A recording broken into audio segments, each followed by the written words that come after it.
Жер, су, ауа, бізді қоршаған орта. Бүгінгі олардың жағдайы апатты деп бағаланады. Планета экологиялық дағдарысты бастан кешуде. Қазақстанда қандай экологиялық мәселелер бар?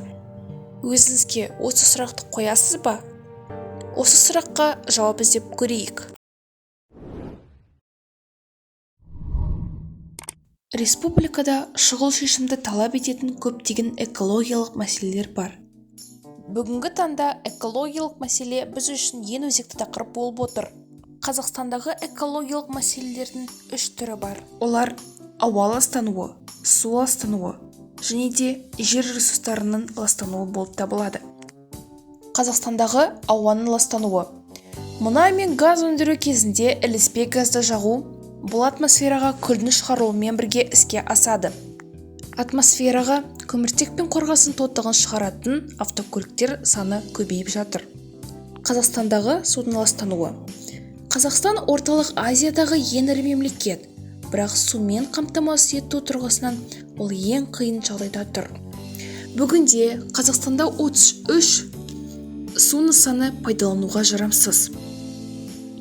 Елімізде экологиялық ахуалы ең төмен теңіз көлдерінің арасында Арал теңізі, Балқаш көлі мен Каспий теңізі бар. Арал теңізі қазіргі таңда жойылып кетудің алдында тұр. Балқаш көлінің жағдайын алаңдауға болады. Арал теңізінің тағдыры қайталануы мүмкін. Каспий теңізінің экологиялық проблемалары Қазақстанға да зардабын тигізуі мүмкін. Теңіз суларында қауіпті тенденция байқалады. Ол өзін-өзі тазарту мүмкіндігін жоғалтып барады. Себеп бірдей, адамның іс-әрекеті.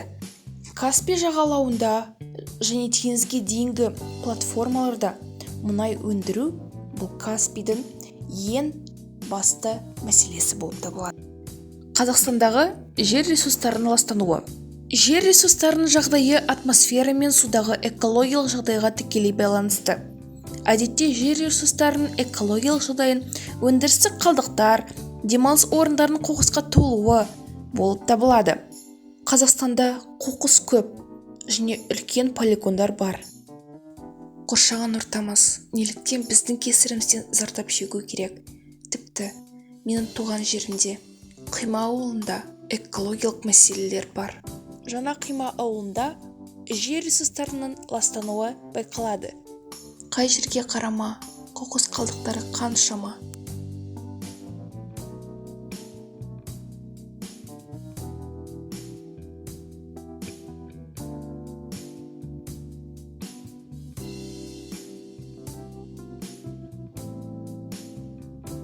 Ғалымдар мен қоғам белсенділері планетамыздың түтін мен қоқысқа тұншығып жатқанын айтып дабыл қағуда. Сізде экологияға және жерге деген көзқарасыңызды өзгертіңіз, достарыңызбен бөлісіңіз. Сіздермен болған Күпжасар Аяжан. Назарларыңызға рахмет.